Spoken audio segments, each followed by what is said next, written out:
So hi everybody, like Dr. Solis mentioned, my name is Kiera Prasad. I thought I'd tell you a little bit about myself because I feel like you and I are not so different. Last year I actually took this course with Dr. Solis and I was invited back to lecture based on the idea that we need more young people to talk about the future. So here I am today to speak to you on that. I just finished my undergraduate degree in sciences, and I'm currently just starting the after degree program in nursing here at the U of A. So today we'll be talking about free will in the future, which may be a little bit different than some of the other lectures that you guys have had so far, in that it's a little bit more of a philosophical content. So just to let you know in advance, last year when I was in your position and I received this lecture from Dr. Wah, I was thrown into somewhat of an existential crisis. So I just thought to let you know that we may enter some deeply philosophical discussion, hopefully some helpful food for thought for the future. Also to let you know, I'm by no means an expert on this subject, and I completely welcome all the other perspectives that are out there. This is a type of conversation where there's no really right or wrong answer. A lot of it is subjective to your personal beliefs. So I'm not trying to challenge anyone's opinions in this room whatsoever. I totally welcome any thoughts you guys might have to share on this topic. So without further ado, let's get into it. I thought before getting into my slides, I would just ask the basic question: how many of you here believe that you have free will? By just a show of hands. For my own way of seeing it, we have free will up to a certain extent. Okay. So I believe in free will, but that free will is mediated by some other variables. For instance, I believe in religion, despite the fact that we can rewrite our future, we can write what is to come. We are not entirely free to do so. There might be providence that a kind of diminish our efforts, our new, and what we do, what we create. So in the turn, we have a slight different direction. So really, up to a certain extent. Okay. Anyone else want to share their thoughts? Okay, we'll save that for the end, unless you want to share it now. Okay, you're all right. Well, that helps to kind of start this discussion because depending on whether you believe you have free will or not can kind of change the definition of what free will is. So these are some definitions and not necessarily the definition of free will, because it is something somewhat open to your subjective opinion. But in general, it seems that free will has to do with a voluntary, conscious choice. I like the definition here, the power of up to usness. So our ability to choose, our ability to make choices that are not determined by fate or a divine intervention, a God, and something, the ability to choose without causation. So something that can occur without having been caused by something else. Now, why would we talk about free will in a course about technology in the future of medicine? I find that an interesting question because it seems like the answer is somewhat obvious to me, but maybe not so obvious to others. So philosopher Robert Cain wrote a book on free will, and in that book he states that issues about free will lead us to ask about the nature of the physical universe and our place in it. So we are prompted to ask questions like, are we determined by physical law and the movement of atoms?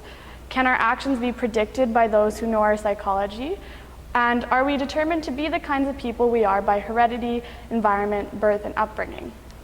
So in this sense, free will isn't just about one thing. It touches ethics, social and political, philosophy, physics, the philosophy of the mind, law, science, and religion. And I think similarly, technology in the future of medicine touches on all of the same areas. I think medicine is just as much about human rights and social issues as it is about science. And I think in considering the future of this field, many agree that there needs to be sort of more overlap between arts and sciences to strengthen and complement and complete each other. And I think the same idea is relevant here. So to get us into kind of the frame of mind thinking about free will in medicine, Last year, Dr. Waugh shared a story of us from his many years of healthcare experience, where he described the impact free will can have on implementing successful treatment in a healthcare setting, using the example of a patient who refused treatment coming from a specific faith due to the belief that their illness reflected God's will. So you can imagine how that would be somewhat problematic for a healthcare provider. And you can see how it's something that's not constantly addressed, but an understanding of free will can in fact change the way we pursue healthcare practices, the way it's performed, the way technologies are developed and utilized, and thus the future of medicine. So I think a good entry point into kind of conceptualizing how we might look at free will is the idea of and the problem of human suffering. So healthcare often deals with healing and the removal of human suffering, the removal of illness through treatment or curing or healing an injury or something of that sort. And like mentioned earlier with the example I used with Dr. Waugh, oftentimes the patient's understanding of their own suffering can impact the success of healthcare solutions and treatment. So I'm going to showcase this video that was shown to me last year. I think it's a great one to frame our discussion. So let's start off with that.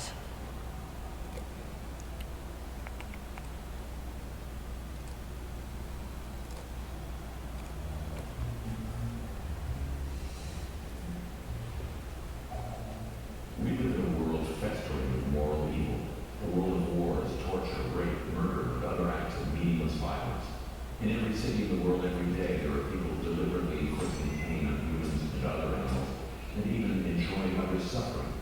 There's also natural evil, such as disease, famine, floods, and earthquakes. This is terrible, but unknown. For anyone who believes in the existence of a benevolent God, who is also all-knowing and all-powerful, this presents a powerful challenge, a problem, the problem of evil. How could a good God allow anyone to do such horrific things?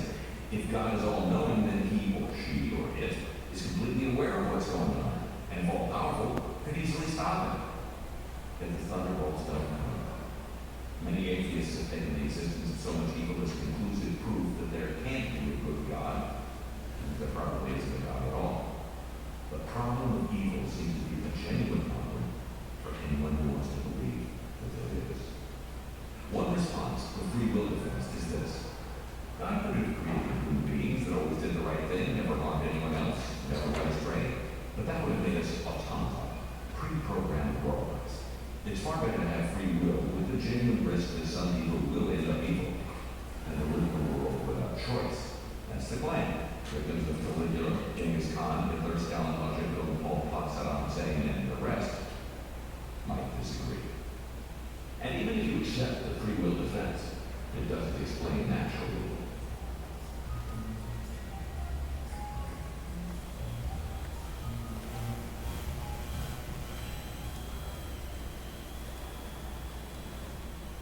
Okay. So I think it's fairly obvious how human suffering and this problem of evil is very relevant to healthcare and medicine, and how it could clearly shape one's opinion or view of free will as a result. So as mentioned in the video, the free will defense is used to explain the natural and moral evil in the world, which is the result of free agents and not the result of God. Alternatively, as the clip stated, many take the existence of such evil in the world as evidence that there is no God. Now, to put this in kind of a current events frame, I chose not to show this image just because it was rather graphic in content, but many of you have probably seen and are aware of the current refugee crisis surrounding Syria. And recently on social media, there was an image of a 3-year-old boy, I believe, who had passed away and whose body had washed up on a beach in Turkey. And I believe this was circulating on social media to raise awareness of some of the horrific conditions that displaced persons are currently facing in the world, and to kind of serve as a call to action on that issue. So again, I chose not to show it due to its triggering content, despite the fact that I'm describing it to you. But what was interesting is a lot of people who responded to the image were called to think about their perspective on human suffering, of how how their God could permit such horrific conditions and that sort of thing. And also to consider how the lives of displaced persons in the world, perhaps very different from their own, to consider whether that's something that is predetermined or not. And the other thing that's interesting here, and I'm using this as an example, is that if you think about how this issue might make you conceptualize your own free will, it would determine whether or not you feel called to act, or to raise awareness, or to do anything to sort of change the status quo of that situation. So that being said, I think that leads us into a way to think of the historical conundrum of, do we have free will or not? So typically when conceptualizing this, there are two ways to sort of think of it, two sides, I suppose. So the first is that of the determinist school of thought, which suggests that if determinism is true, the future is set, which includes all future sets of being, mind, and behavior.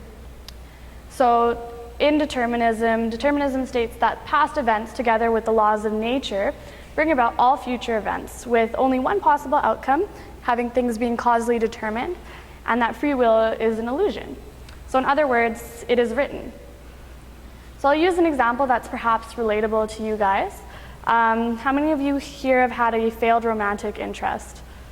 You don't have to raise your hand, but I'm sure it's a relatable thing to many of you. And typically, I know this has happened to me before, post-breakup, the advice that many people offer is it wasn't meant to be, right? Which is a kind of filtered down example of a sort of determinist type of thinking, that there is someone that you are supposed to be with, so when it doesn't work out, it was because it wasn't supposed to go that way, right?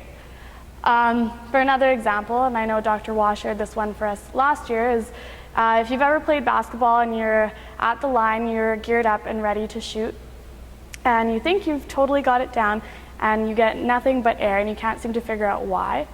Determinists would explain that something in the laws of nature having to do with the force of your motion or the angle of the ball, something related to physics there, have made it possible that there is only one outcome in that situation, which is you missing your shot.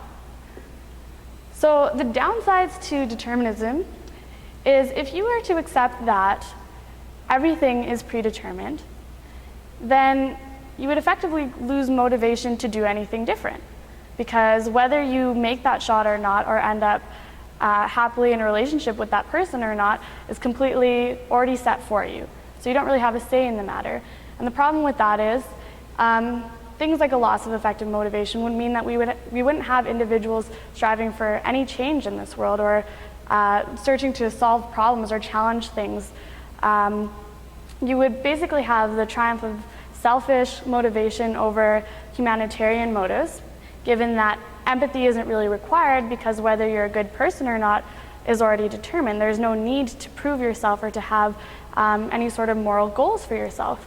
And as a result, this could easily lead to the escalation of mental health issues or depression, given the fact that you would lack motivation, having your self-worth and who you are completely constrained, that you cannot affect any change on that.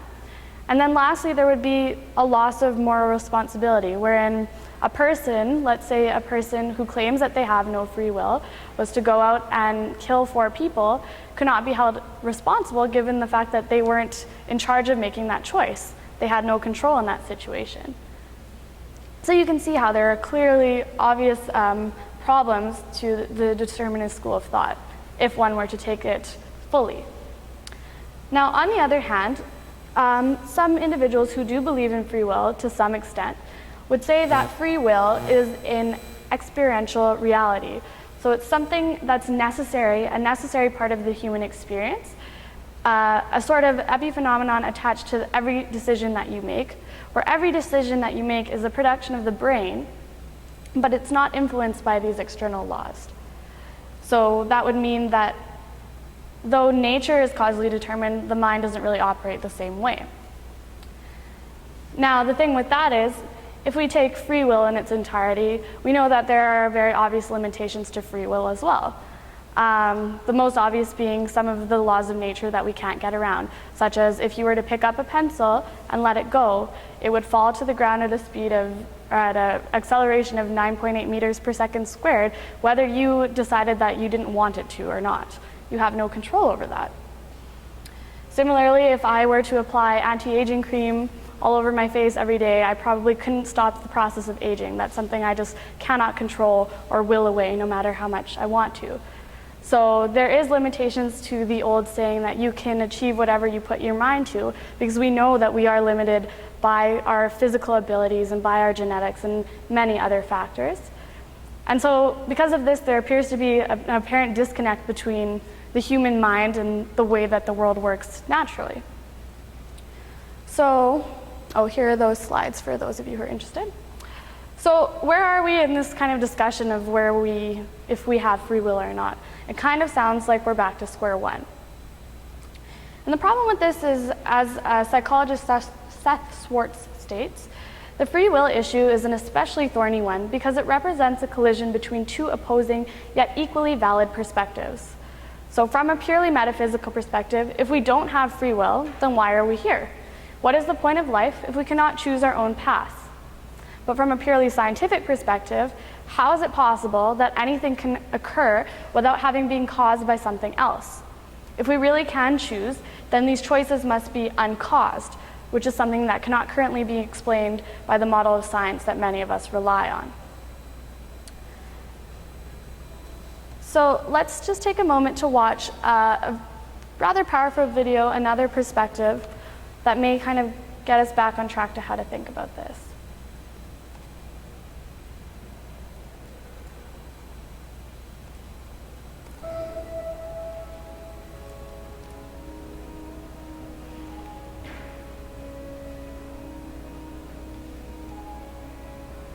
So when we think of ourselves as dynamic, autonomous creatures that have agency and free will, right? We move about the world and things don't influence us because we have free will. We have the capacity to decide how we're going, who we are, where we're going, right? That is what we do. Except when you look deeper, you actually find that mind, okay, that consciousness is in fact not necessarily autonomous from the world in which it dwells. In other words, consciousness is a co-production. Consciousness is a collaboration between subject and object. Professor David Lenson writes about this in his book.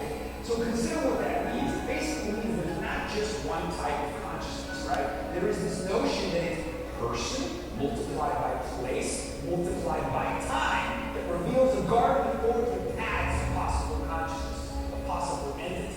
And that your consciousness is mediated, again, think about what I'm saying, consciousness is mediated by the spaces that we dwell. In other words, the designs that we create design us in return, right? Ontological design. So what does that mean? It means that the people you hang out with determine who you are.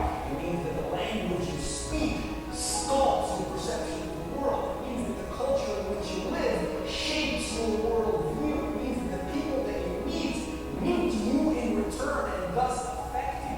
We are mediated beings. The clothing that we wear, uniforms, can structure our beliefs about the world. I mean, even typography can change how you think and how you perceive it. This notion that the wallpaper of the mind can influence reality so much, can influence consciousness, can influence perception to the degree that who and what we are is determined by where we are, where we dwell.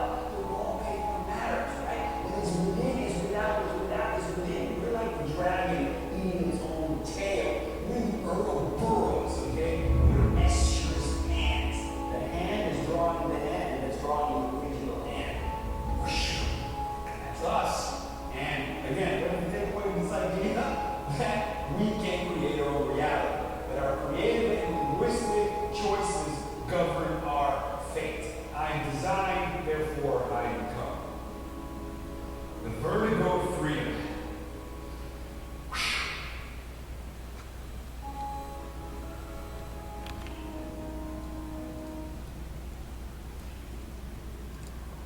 Okay. So that video mentioned a couple really important points and a rather unique way of conceptualizing free will. But one of the things that was kind of touched on is that we are mediated by certain things that aren't in our control, whether we have free will or not. And since this is a course that is meant to speak on some of the science of things. Let's go into a little bit of that. So what does the science say about free will? Well, to start off, for those of you, and I'm sure many of you have taken a psychology course in your undergraduate career at some point, are familiar with probably two guys named Freud and Skinner. So Freud describes how unconscious conflicts cause our behavior. So that we're not necessarily in control of our personalities, that we have childhood memories and things that we repress deep within ourselves that we're sometimes not even aware of, that shape who we are and what we're inclined to like and the choices we make as a result. That we are in fact the product of our upbringing. And similarly, Skinner describes that our environment can cause our behavior. So things like the family that we were raised in, the environment that we live in, the language we speak, the culture we have, all of those things, that we are the product of what we are surrounded by, and that can determine who we are. And to build on that, we know that psychology is now reinforced very heavily by our genetic makeup, that the genes and proteins we encode can determine who we are as people, that there are physical limitations based on whether we have an athletic gene or not. So it's not just what we look like, but also what our behavior is, and also even our own ability to perceive our free will. Geneticists have been discovering that our own perception of what is free is sometimes the result of our combined biology or environment, as listed above. Now, perhaps the strongest evidence against free will is that in the field of neuroscience, although neuroscience is shaping new ways to conceptualize free will as well. But to start off, fMRI and other brain scanning tools have shown that there is no real agent in the brain making choices. That where we produce free will can be localized in specific regions of the brain, but there's not a free will part of our brain necessarily. Other neuroscientists, such as Cyril, argue that the brain is no more free than the liver or the stomach, that in that sense, it's all still controlled and mediated by the brain. And lastly, the famous and controversial experiment by Ben Libet, which in 1985 scanned participants' brains as he instructed them to move their arm. So for those of you who don't know, he basically found that brain activity increased even before participants were aware of their decision to move their arm. So this here is a graph which indicates that the onset of brain activity actually occurred before an individual was aware of moving their arm, which indicates that the brain had somehow decided to make the movement, but the person became consciously aware of this decision after it had already been made. So this was a rather important finding because many neuroscientists and other individuals in many fields use this as evidence that free will does not exist. Now, what this finding for sure does show is that some actions, like moving a finger, are initiated unconsciously at first and then enter consciousness afterwards, which means that our unconscious has a lot more to do with decision making than we might have originally thought, and that subliminal influences on the brain, there are some that can't even be rendered by neuroscience yet because we just haven't tapped into the full complexity of what the brain holds. Now, this field still remains highly controversial, and there's no real consensus among researchers about the significance of these findings, their meanings, or what conclusion can be drawn. But that leads us to consider sort of other examples that seem to underlie the idea of free will as evidenced by science. And one example that I've chosen here is mental illness. Now, nobody really chooses ever to have a cold.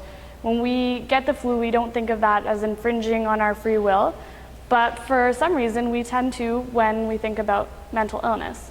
And part of that is because obviously no one chooses to be depressed or schizophrenic or bipolar, and no one wants to feel like they're at fault for that sort of crippling situation. But mental illness appears to undermine the concept of free will because oftentimes individuals who experience these issues are experiencing a loss of free will. So what tends to happen in these situations is that free will, the brain is not functioning as a free will agent. So for example, individuals with OCD cannot control their thoughts. They have compulsions, for instance, to constantly check the stove, and that's not something that they can control or get out of their mind. Similarly, individuals with depression cannot simply will away the negative emotions that burden them. They can't choose to be happy even if they try to, because they feel a loss of control over the ability to manage their emotions. So it seems like control, this existential crisis to be in control, is somehow related to a source of mental illness, if you think about it that way.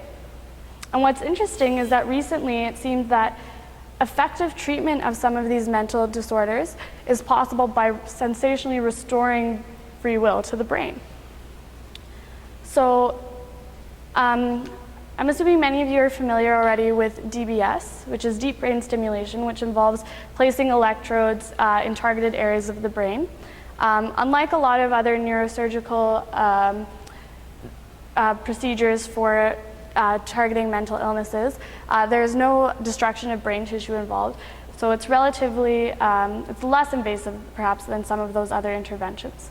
And what's interesting is, as I mentioned before, certain parts of the brain that seem to create free will can be located and stimulated to the point where individuals who have non-treatable or resistant OCD have somewhat effective recoveries up to 60% with DBS.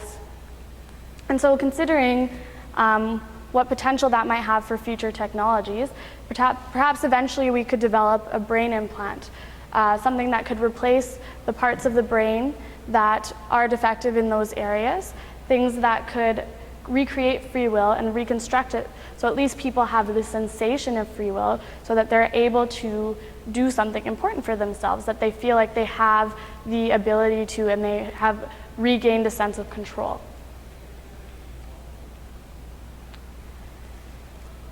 So why is this important? Well, I think the idea, thinking about why or how a loss of control can lead to something like mental illness, or how the two kind of feed off each other, it's important to take a step back in this discussion and think about why free will is so important to us.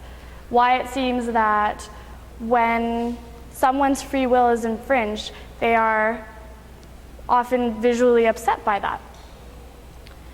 And so what was interesting, recently there's been a lot of studies in this field of what happens to an individual when they are shown evidence that would encourage them to reject the idea of free will. So have any of you seen the movie with Tom Cruise that I can't remember the name of at the moment, where essentially he takes data, psychological data from people, and is able to predict their life outcomes based on the fact that free will does not exist and things are determined and can be predicted with enough data and analysis. So similar type of experiments were used to show people that free will is simply an illusion that's brought on to the brain, and it can be predicted what the brain is going to do. And in these situations, individuals were inclined to reject the idea of free will. And afterwards, psychologists did studies to see what the effect was of having a rejection of free will, and it was shown that people were less likely to punish those for doing wrong, less likely to feel sort of any empathy, or in a sense they were just generally apathetic and had less care in the world, and were more likely to cheat and do things that we would consider morally wrong. So why might this be important? The idea that I want to bring this back to, and this is somewhat my own idea and open to interpretation as well, but combined from the perspectives of many people who are trying to reconcile the evidence brought on by neuroscience and other scientific findings with what they personally believe free will might be important for. So whether free will is just an illusion of the brain or not, I still believe that the idea and our understanding that we do have free will is important to us, as evidenced by the fact, like I said, that if you tell someone that they don't have free will, that they would become upset by that. If I told you that you had no choice and that tomorrow you were going to die or something terrible would happen to you, that you would fail the course that you're working really hard in, and you have no say in the matter, that's something that upsets people. And besides the obvious reason, I think that there's a greater reason for that, and that is our own evolution. So in my mind, free will is something that we suspect even animals, like a dog deciding whether they want to play fetch or not, even has at some base level. But our awareness of our own freedom, which we conceptualize as a fundamental human need and a human right, freedom, is necessary to us. And I think, like I said, I think that has to do with the evolution of ourselves as a species. So free will is a necessary part of making choices within the culture that we've created for ourselves. Culture which we have created in response to our biological needs to reproduce and survive. We have found a way within the culture that we've made to do those things more effectively and efficiently and safely and comfortably for ourselves. So free will is what enables us to control our actions in precisely the way that is required to build and operate complex social systems. We need free will to motivate ourselves because without it, we don't have agency. We don't really have the ability to pursue our own desires, to implement change, to feel like we can overcome the limitations of our psychology or our genetics. And if we don't have free will, then it almost seems like, what is the point? What's there to live for? The future, we believe, is in our hands. That's why we think we have free will and we have the ability to change ourselves and the world.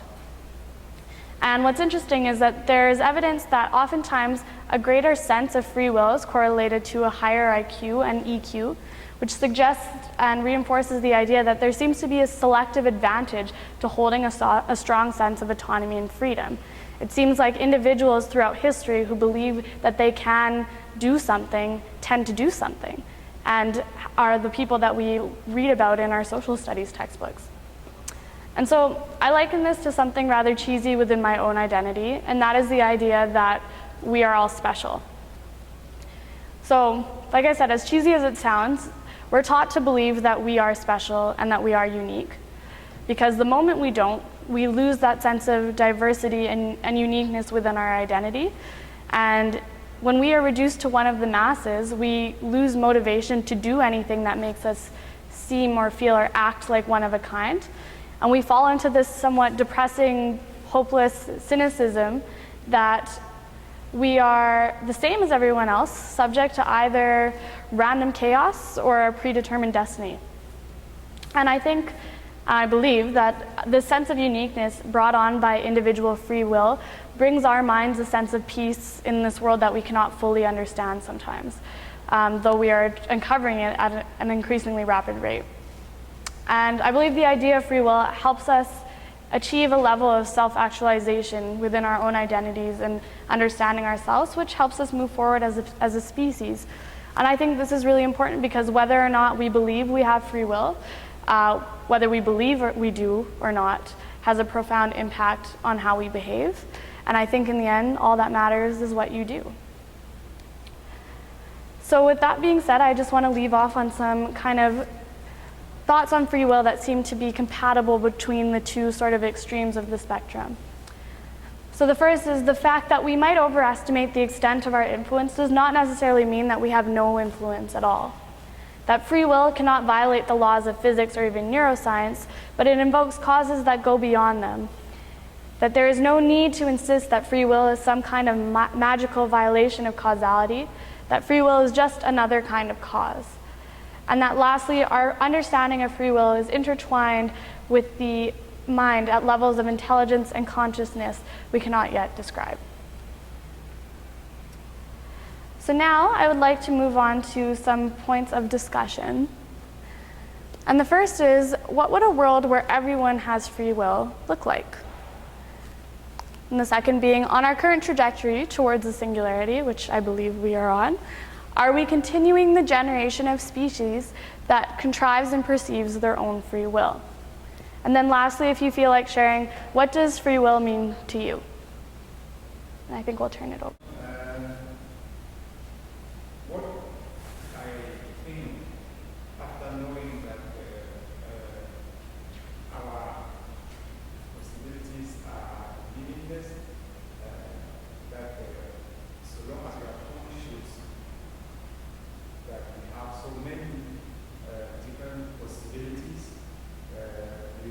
go as far as we can.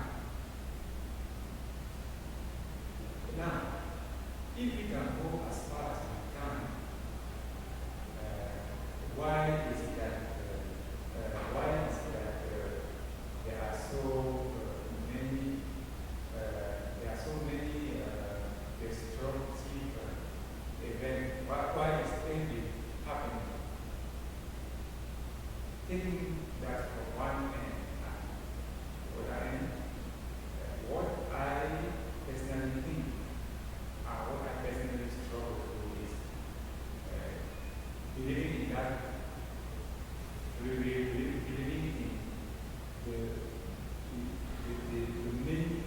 the potential of the human being to go very far, which means that doing your own part of the job, doing your own work, doing everything, digging to the deepest point of your brain, creative, but now being now morally ready to accept the consequences as a result of the meditation from the deterministic part of it. So I cannot ignore that there is some aspect of the game that I don't control. But on the other, that's on the one hand. On the other hand, I am free to think as far as I can. Our brain can, our brain, if there's the right way of putting it, we are very different between brain and mind. So, given that if I explore all that my environment, all the possibilities offered to me, I can do the maximum. But I should not ignore that that maximum can be regulated, can be brought down by some deterministic cycle. But you have to do your own part of the job. You don't have to surrender. Otherwise, you won't be able to be calm. For instance, we are treated by death.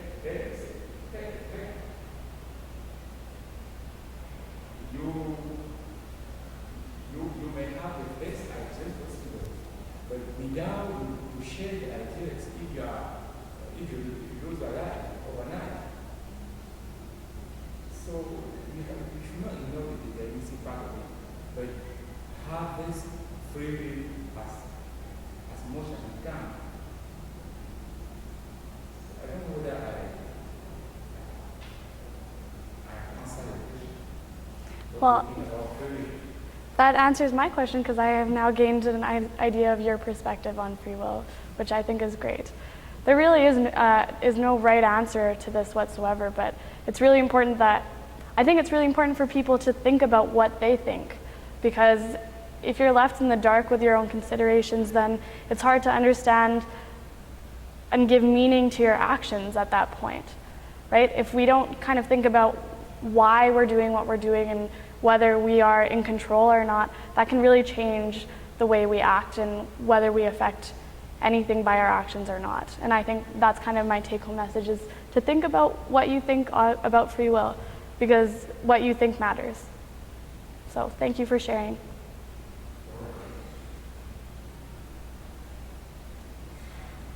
So my thoughts about free will. First, you first say we can't overcome the physical laws and this kind of stuff. Mhm. So at a certain point, we don't have total free will. But in my opinion, the way that we live in society doesn't have the free will. For instance, if I would like to live on nature, start living on nature, and I would just want to be naked with the other animals, like all they want, I actually can't, because there are laws in our society that say that I cannot live in that area. So I think the way that we live in society doesn't allow like the totally free will, we would say. At certain level, if that's right, we have free will. We can choose what we want to be, but I think the way that we develop our society doesn't let us be free at all. I have a question for you just to play devil's advocate. If you adhere to the laws that we create in society, isn't exercising control on your impulses to do what you're not supposed to do in a way free will? Okay, getting back to your question. So you said that according to our society, it's not necessarily, there are laws in place so you can live naked in the forest, right? But your choice to not live naked in the forest despite the laws, is that not you acting on your free will? Or maybe I'm living in society because I can't live better.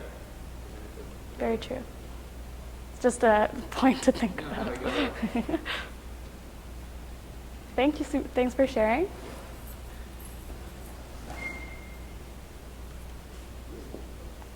Feel free to share just what you think or if you want to answer any of those questions. They're very open-ended, so.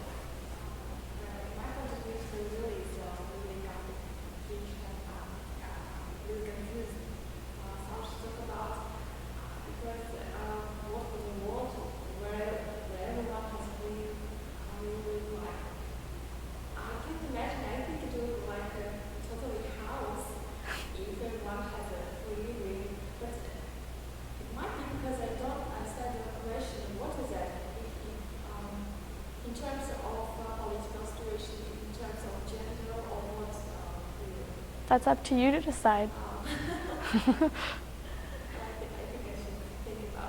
Yeah, because I mean, you could answer that question and say it would look like what we're living in right now if you believe that everyone has free will right now. But if you don't, then maybe it would look like something completely different, and that's completely up to your subjective imagination or ideas of what that is. So.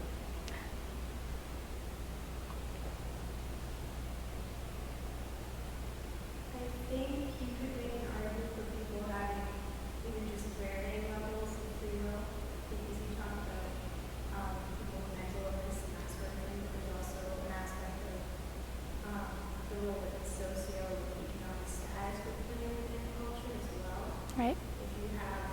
If you're the basic needs of the night, you have more time to make more choices. Absolutely. There's just more of that. Right. And that's something I hadn't thought about. Right. Right. It's kind of interesting because also last year when I was in this course, I did my presentation on kind of the different, well, it was about intersectionalism and the singularity, but it touched on the different areas that one can be oppressed, and there seems to be a very clear kind of leveling to the areas that one might be oppressed and how that would impact, obviously, one's freedom, right? Because it seems like freedom from oppression is one aspect of having free will if you label it that way. One of the things I remember Dr. Waugh brought up last year was there are very obvious kind of distinctions to when certain actions require less free will. So for instance, thinking about the steps that you took to walk to this room, you probably didn't consciously decide to take every step getting here, right? And similarly, like another example is sometimes there are minor decisions that you make that you are not totally in tune to that others can pick up on. So I use the examples of dogs because dogs can typically tell when you're going to take them on a walk before you do, where they can go bring you their leash and then you realize, oh yeah, I was planning to do that, and it's something that they can pick up on these things because we have behaviors that indicate that we're processing the decision that we're not even fully aware of ourselves. So I agree 100%. To me, there's a clear distinction between certain actions that require our full awareness and our full conscious free will to act and decide on those things. Like you said, in university, making big life choices, that's when you certainly feel like your free will is being tested or at play. And certain situations where you feel like you don't even have it because your dog knows your decisions before you do. So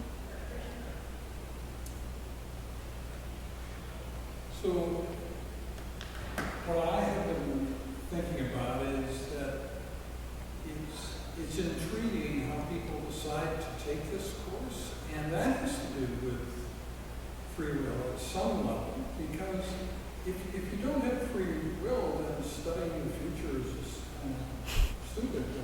I mean, it's completely false, right? I mean, you're pretending to study something that cannot be studied by definition if there is no free will whatsoever. Because, and also, why would you want to study something that you cannot influence in any way? So in that way, regardless of what answer the students give, I think that probably anyone taking this course has been through some sort of mental process of, do I want to do this or not? And somehow, the idea of free will and kind of shaping the future entered into that. So by definition, they're kind of selected to be believers. Free will is something. Earl, do you have any thoughts about this or anything else? Thank you for coming. Well, we don't have absolute free will. I mean, I don't have the free will of walking in front of a bus, and I don't have the free will of living in the ocean, and I don't have the free will of flying from here to Europe. There's certain kind of predictabilities that are built into it. And so the notion of free will you have to treat with a great deal of care, because what we mean by it, some people seem to think it means you have absolute free will. And the second thing I would say is that the problem with the intellectual understanding of free will relates directly to humans as moral beings. And the issue of ethical theory and free will is, as you started out with, a very critical one. And it is really the moral enterprise that intersects with the science of predictability that becomes the critical issue in the future. Whether we can program into a robot, for example, the ability to make choices based on a moral code is certainly not clear. And probably the reason we can't do that is because we really can't predict the human mind.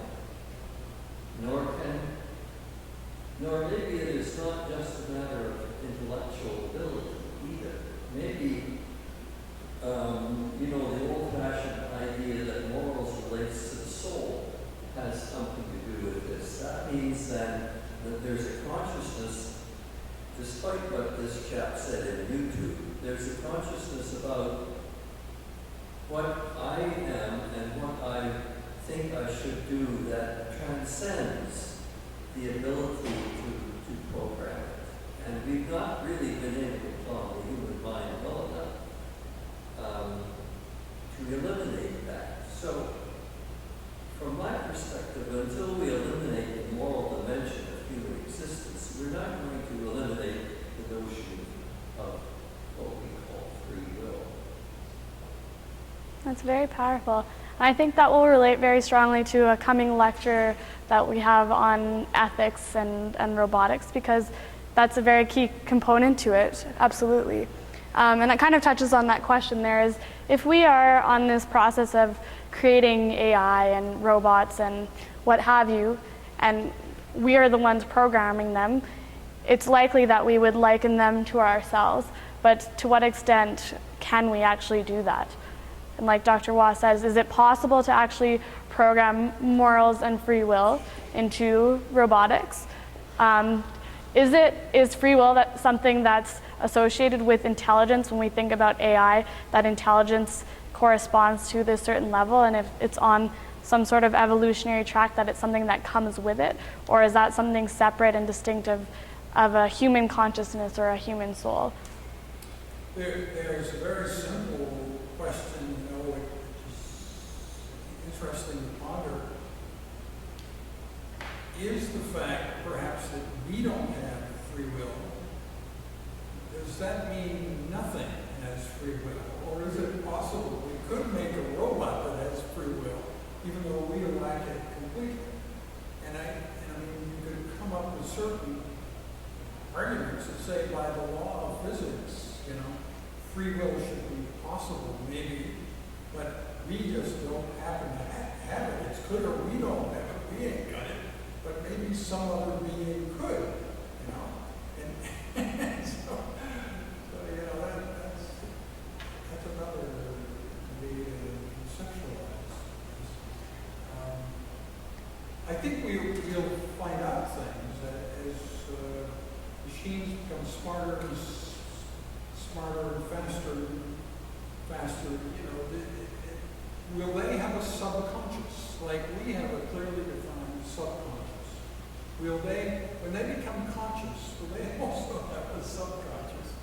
And will it always be true that any action they take is reflected in the subconscious first? It might be easier to figure that out in them than it is in us. But that does appear to be the case in us. Mm-hmm. And it makes our subconscious world more important maybe than we thought. Yeah. If that's where the big decisions are actually made, and you know, with some sort of millisecond delay transferred into conscious milieu. I think that's really important too, because if I agree that we're on that track where the better we know machines, it's kind of the better we know ourselves. There's so much that we don't know that we cannot explain, and as a result, we take a stance on an issue like this where we kind of have a confused perspective, and it's always somewhere in between because we believe to an extent, but science says, and it seems incompatible.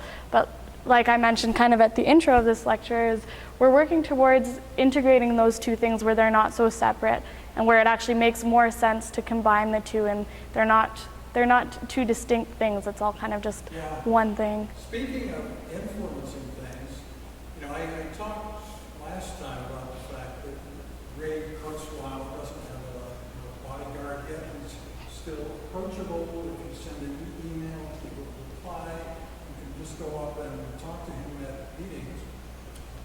Jason Silva is the same way. He's an ordinary person. He shows up at meetings.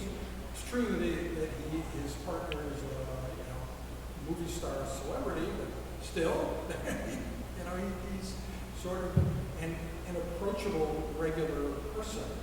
So you can imagine that in addition to having free will in general, that you could approach Jason Silva and influence future YouTube videos that he's going to do. You can shift his thinking, you know, you can argue with him.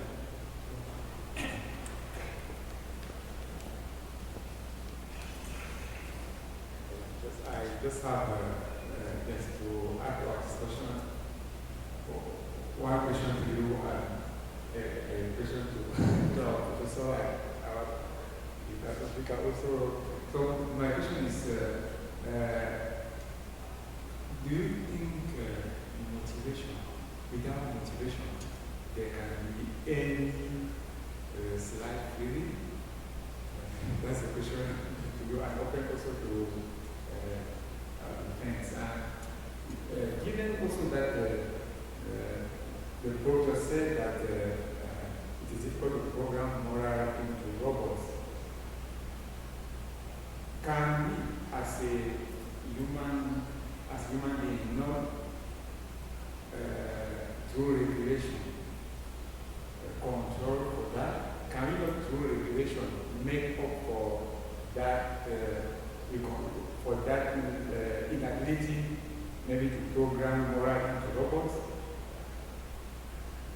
Why waiting for other beings to come and program the moral? Can we not go through regulation, make up for that inability to make choices like human beings, like act like moral beings?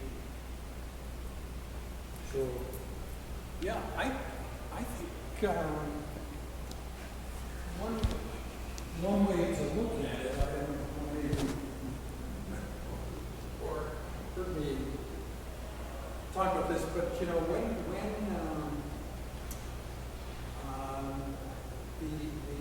the Apple co-founder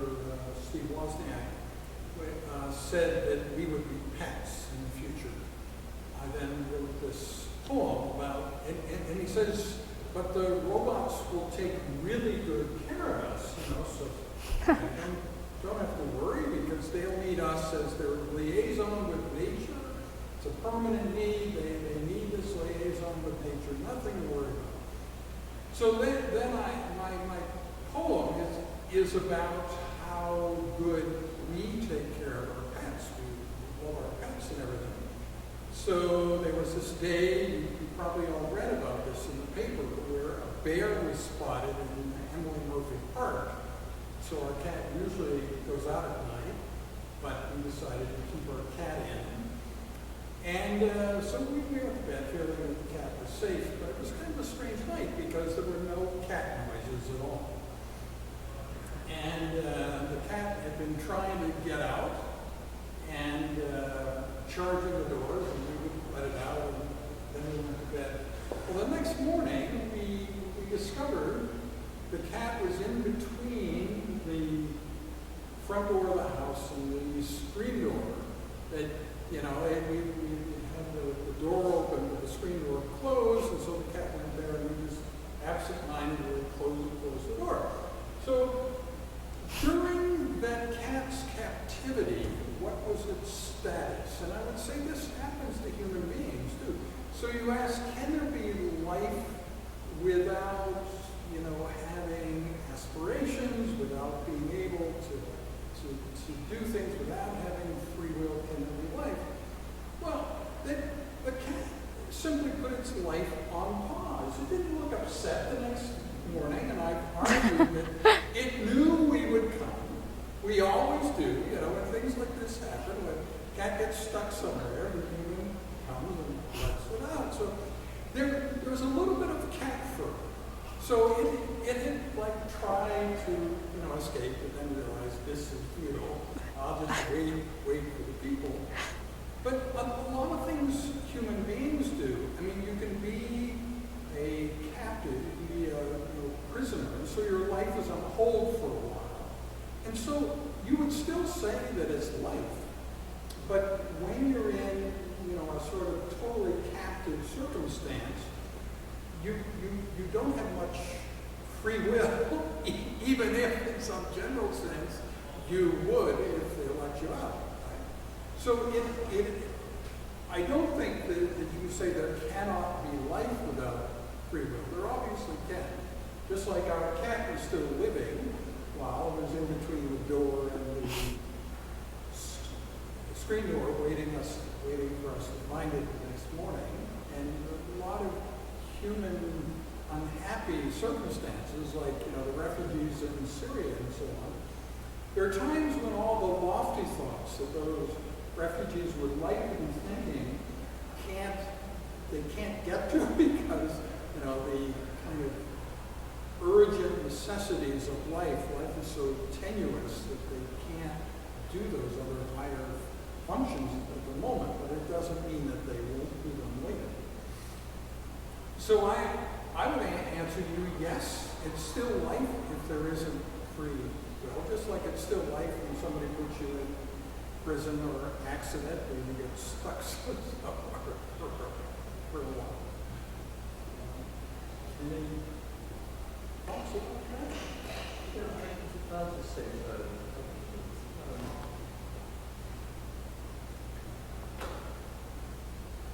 I mean, we're free in the sense that we all can get up and leave here at any minute. Like, you don't experience free will every second of your life.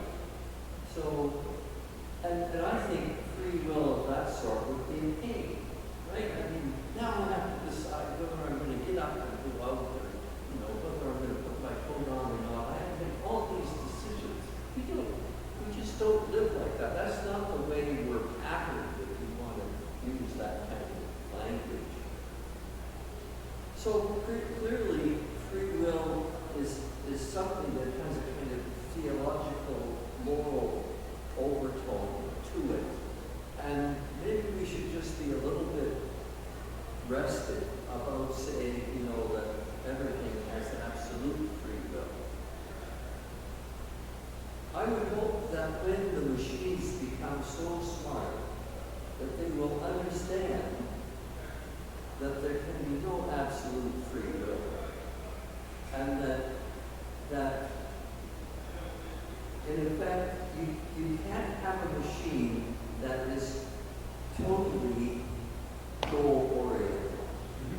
I mean, it would be absolutely impossible from what we know about the way machines work for them to be absolutely goal-oriented because, well, I don't know, in my lifetime, I've never met a machine that doesn't break down. It's in effect, I have no confidence that the robots of the future are going to be any different. So based on that kind of predictability, I would think, the free will is going to still be there, and we'll probably have a role to play even with very intelligent robots. And so I don't care how smart robots are. I won't be here, but anyway, I will be here. There's something interesting that happened in this course, and Kiera may be subconsciously aware of this, but maybe not completely consciously. When she gave her student presentation in the course last time, there was a student who was thinking of taking the course who visited us that day.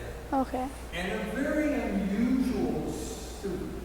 I think he was at the time on academic probation, according to the registrar's office. He wasn't even going to be a student next term, but I guess he thought he was. And at a certain point in her talk, for no particular reason that I could discern, talking about free will was leaving her at any moment, he stomped out. Now, she hadn't said anything inflammatory. It wasn't really, a low point. I could not determine. It's just something in his mental processes made it, and he made so much noise. You can actually hear it a little bit, even though the microphone was out in front and he was stomping out. And luckily for us, he didn't actually manage to take the course. I don't know what happened to him. It's very interesting, this manifestation. You're absolutely right that in theory, every moment we have a choice of like 1,000 different actions, but actually it wouldn't work very well if we took most of them. Most of them are contrary to the customs of our society and so on, and we have to spend a heck of a lot of time explaining this. Like, I have a friend, a very smart and appealing guy, a kidney physician, who at one time, is a very confident sort of persona. He decided to throw away his passport.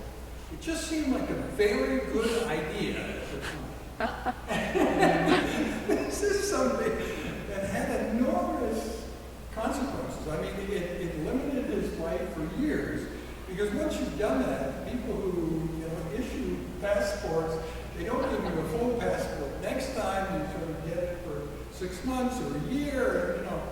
It's a very, very bad thing to do, for one's passport. It makes everybody think that you're just bad news. You require a lot of watching from that going on. The same guy, this is another sort of free will thing. So in the era where people didn't have a lot of computers, you had one laptop. It had everything on it, all his documents and everything. And one day he dropped that laptop and the hard drive broke and it was irreplaceable. And he told me this was good because he felt he needed a starting over. And he was absolutely right. I mean, he was dead in the water. Everything he was doing at that point was completely wrecked by the fact that he dropped the laptop. And he's one of the few physicians who's on Facebook. His life is quite public. He's an appealing guy physically, so is his partner, and he has a lot of interesting things in the world. But he's been through a kind of angst because of his own feelings about, agency in the world and a free will that most of us won't ever go through because we would just never do those things. We wouldn't have everything on one laptop uniquely and then, drop it. We'd have some sort of backup. And we would not throw away our passport. We don't even feel the urge. No, look at our passport. Should I throw it away or not? It's not a decision that you ever make. You know you're not going to throw away your passport because it's not in your interest to do that.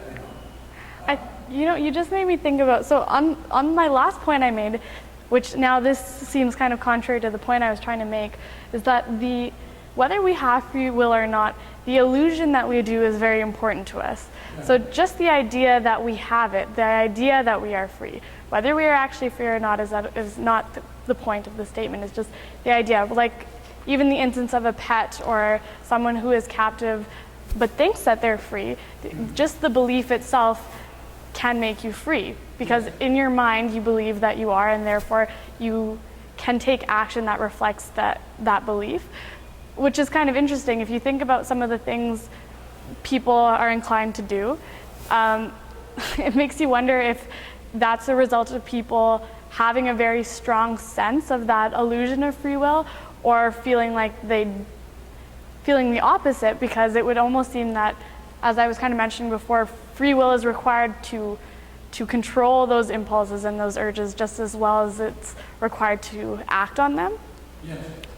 So anyways, what I'm trying to get at is it's kind of interesting to look at both sides of it, because it's hard to tell if, in my mind, I still believe that having a strong sense of free will is still very important because it allows us to affect change, especially when we're thinking about future and the development of things to come. But in a sense, also having too strong of a sense, clearly there's a middle ground there somewhere. Yeah. No, I think we shouldn't overestimate what change we can make in the world. But I think we're also fortunate to live in a world where one person can still make a big difference every now and then. Maybe not all that often. Yeah, Steve Jobs, yeah. So there are a few examples. Anyway, that's the deal. So it's 3:20. That's it. Thank you very, very much. Yeah, I appreciate this. Yeah. So, okay. Thank you very much, and I'll see you guys at 6. Look forward to seeing you guys next time. Thanks so much.